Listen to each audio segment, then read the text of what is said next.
Shalom. First and foremost, I want to give all praises, honor, and glory to Yahweh, Ba'asham Yahushai, Ba'asham Rechak Kodash.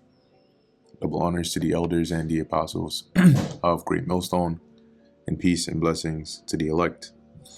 And today we're going to go into the book of 2 Kings, the 22nd chapter, as we now see Josiah take the throne, succeeding his father Ammon, which went into the wicked way of his father Manasseh. But as we read, right, Josiah is actually one of the kings that the Lord considered to have done right before his his eyes. So this is the book of 2 Kings chapter 22 verse 1. Josiah was 8 years old when he began to reign, and he reigned 31 years in Jerusalem. And his mother's name was Jedidah, the daughter of Adaiah of Boskath. And he did that which was right in the sight of the Lord Yahweh, and walked in all the way of David his father, and turned not aside to the right hand or to the left, meaning his heart was perfectly in terms of consistently to follow the Lord, and he neither turned to the right or the left to sway him from following the ways of the Lord, as was David. Now, this is in no wise to say that these men were perfect, but if you weigh their loyalty to the Lord versus the times where they went off, you would see that most of the time, the scale would tip towards them having their heart after the Lord. Verse 3. And it came to pass in the 18th year of King Josiah. So now, when he's 18, right, that the king sent Shaphan, the son of Azaliah, the son of Meshullam, the scribe, to the house of the Lord Yahweh, saying, Go up to Hilkiah the high priest, that he may sum the silver which is brought into the house of the Lord Yahweh, which the keepers of the door have gathered of the people. So basically, when Josiah turned 18, he's like, because keep in mind, right, there's even going back to, I think it was Joash, right, the king who was hid when he was young, when his mother or his grandmother, I believe it was Athaliah, was slaying all the royal heirs so she could reign, right? That King Joash of the southern kingdom, similar to how during his time there was mention of like the money, the sum, right? There was a certain amount that was coming from the people, whether it's alms or collections or even the tax, right? And it was going to the priest, right? And then by Joash's command, the priest stopped receiving it so that they could then repair the house of the Lord, right? So here similarly, the keepers of the door which gathered of the people, right, the amount of money that the people brought, they would Josiah's order here was go and get the total amount, find out how much it is, and let's keep going. It says, and let them deliver it into the hand of the doers of the work, that have the oversight of the house of the Lord Yahweh, and let them give it to the doers of the work which is in the house of the Lord Yahweh, to repair the breaches of the house. So get the total sum, give it to the overseers of the work, that they can use that to pay the actual workers so they can fix and repair the temple. Because remember, with the prior kings, right, especially with Ammon and Manasseh, it says when we read it explicitly, right, they built up the groves, right? Manasseh did that, and then also built altars in the temple. So you can imagine the neglect of the care of the Lord's house was something that was prevalent, and that's why in this time Josiah made it his prerogative to repair that, to fix that, because at the end of the day it was still a building, right? And building needs maintenance. Verse 6, unto carpenters and builders and masons, and to buy timber and hewn stone to repair the house. And this temple was huge, right? That's why it took so long to build. So you can imagine the repairs wasn't a light thing. Howbeit there was no reckoning made with them of the money that was delivered into their hand, because they dealt faithfully.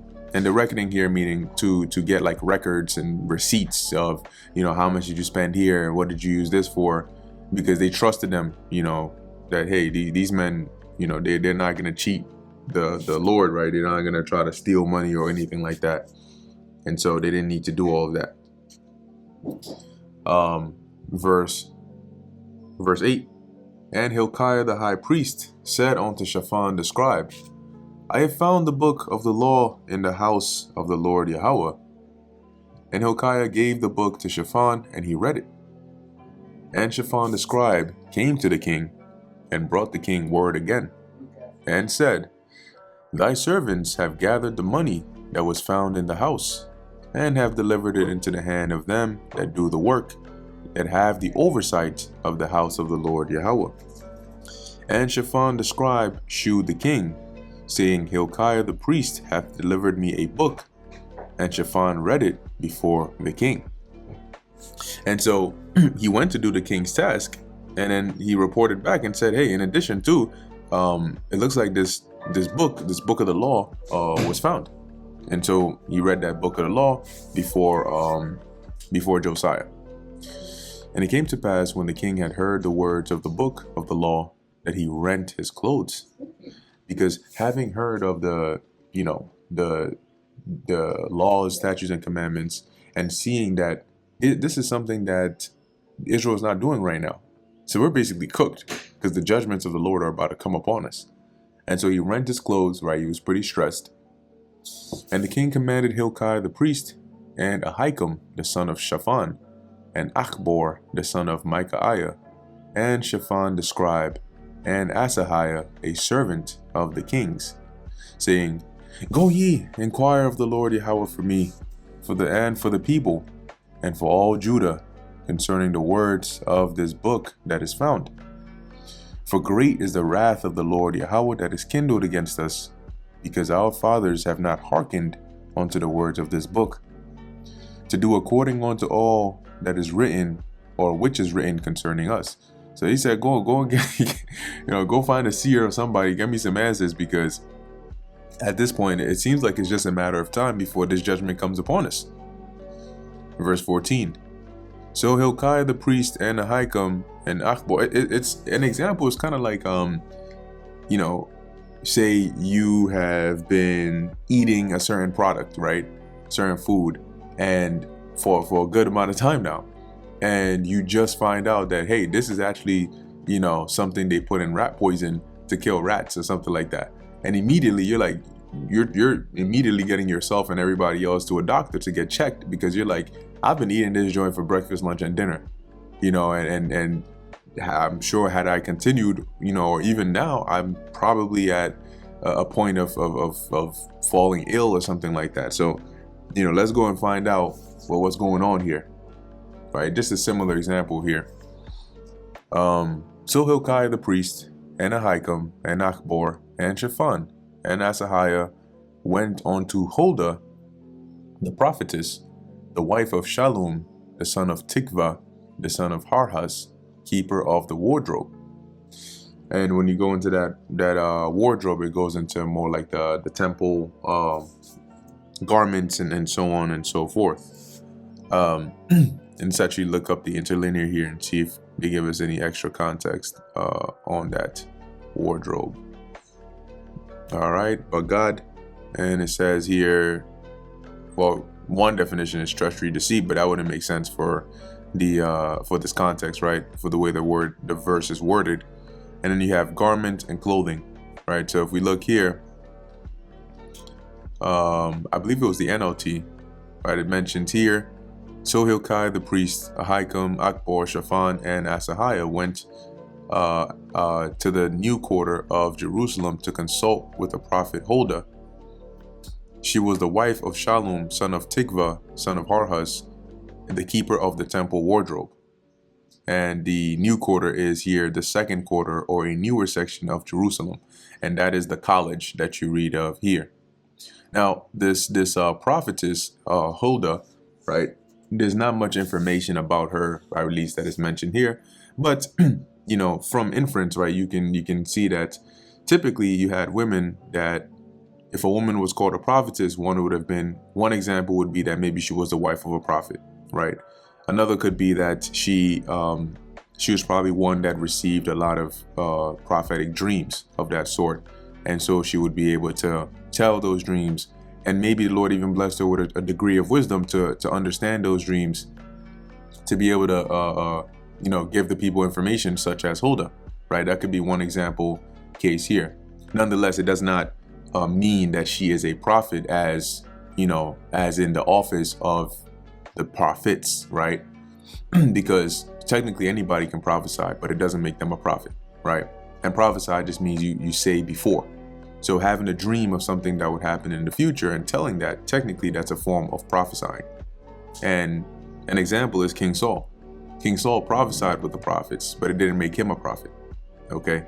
So in any case, you can imagine it's possible here that Huldah might have been one of those women that the Lord blessed with a degree of wisdom, and possibly maybe even a lot of visions concerning things. And that's why they went to inquire of her to see, what information here there was they could get concerning what was about to happen. And she said unto them, Thus saith the Lord Yahweh, God of Israel, tell the man that sent you to me, Thus saith the Lord Yahweh, Behold, I will bring evil upon this place, and upon the inhabitants thereof, even all the words of the book which the king of Judah hath read. Because they have forsaken me, and have burned incense unto other gods, that they might provoke me to anger with all the works of their hands.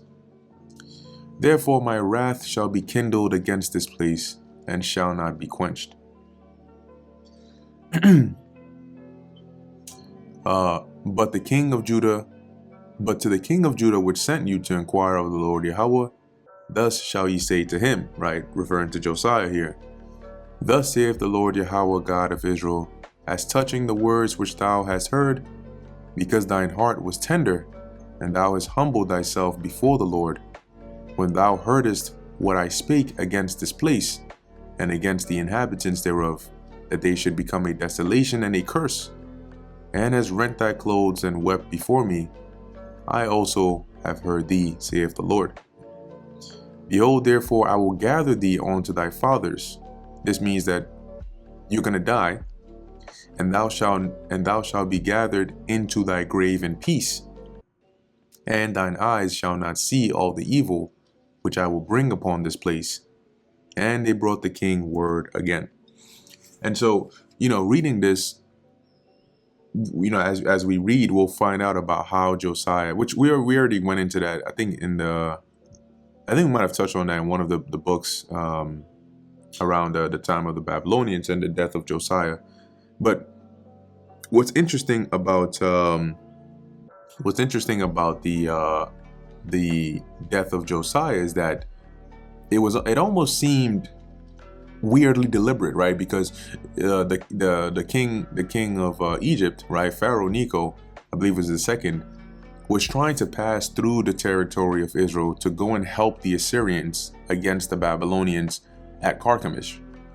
And Josiah came out against him. And he told Josiah, look, my problem is not with you, right? My God has told me basically I have to go and fight at Carchemish. And the scriptures say that Josiah basically didn't take heed and disguised himself, and then still went to war with Pharaoh anyway and ended up dying. And it's interesting there because, as the Lord mentioned here, he would gather him onto his fathers pretty much before this destruction would come, so that he wouldn't have to see it. So, there is a good chance that maybe Josiah could have lived longer, right, in terms of a natural life, had he not gone to war with Pharaoh and died because of that. And had he not gone to war with Pharaoh and lived longer, he might just have witnessed the destruction that was to come. So it's possible, right, that the Lord put the spirit on him to deliberately go and do that, so that he would end up having that fate. And though Israel mourned, at least he didn't have to then see the subsequent destruction that would come, right? Anyway, we'll get there when we get there. But for now, this is the end of the book of 2 Kings, the 22nd chapter. Lord willing, this is edifying to the elect. In closing, I want to give all praises, honor, and glory to Yahweh, Bahasham, Yahushai, Bahasham, Recha Kodesh. And until next time, Shalom.